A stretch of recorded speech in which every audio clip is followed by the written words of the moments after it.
Hello, everyone. Welcome back to the channel. Matt with Green Bar Trading here.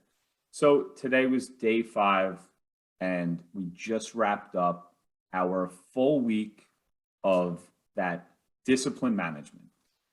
If you haven't watched my first 4 videos, you can see what I have done through the entire week of trading. So the reason why I did this and set out this week to be very, very strict with my trading is because I started to unravel, started to trade, lose control, just like any trader goes through.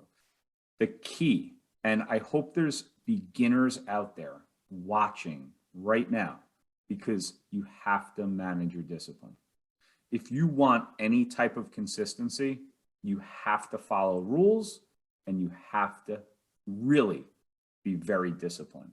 So I hope that this, 5 days here, this full week of trading and, putting my whole life out here on the YouTube channel for you guys has helped you. If it helps one person, that is a success. So before I get to sharing what I did today, before I get to sharing how we finished up for this week, hit the thumbs up for the video. I really do appreciate it. And let's get right into it. So today I took 3 trades. Now, this is something that was very, very, very important this week, was to not overtrade. So this is day 5, like I said, and I have successfully done that all week long, really managed that risk and followed rules. So that is what led to my overall weekly success. Was it a success today? No.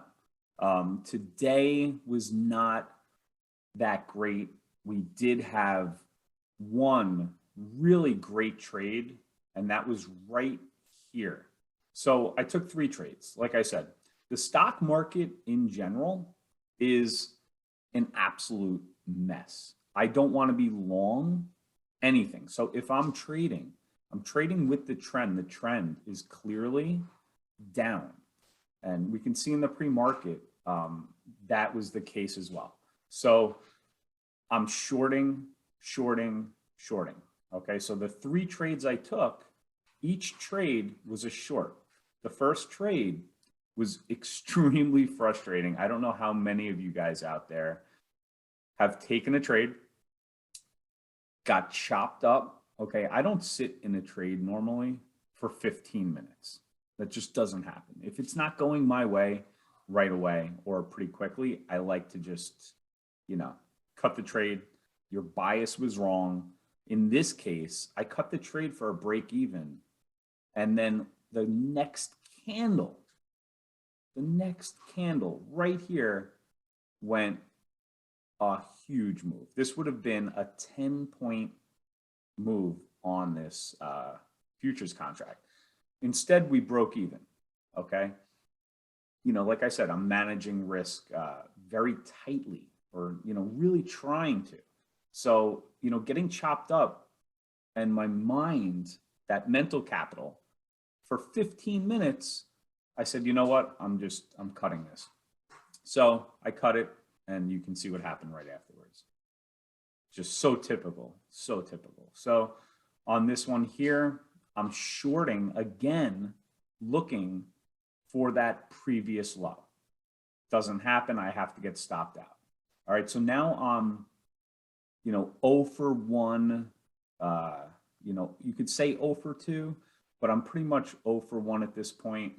And then I see my setup. This is a multiple confluence setup here. And what I have down here on the bottom is NQ. This is the NASDAQ futures. So what I see here on the NASDAQ futures before I get into this trade, because at this point on the futures, we're approaching right here VWAP. So we come up, we break through VWAP and pull right back at 6 a.m. Huge pullback, We come back to retest that area. On the retest, I'm watching NQ very carefully. And this is what I see here. We're under VWAP. The retest of VWAP here on the NASDAQ, and we get a huge rejection. I get in short because these markets are heavily correlated with each other. I get in short, and then we see these beautiful moves. So this was a great third trade for me.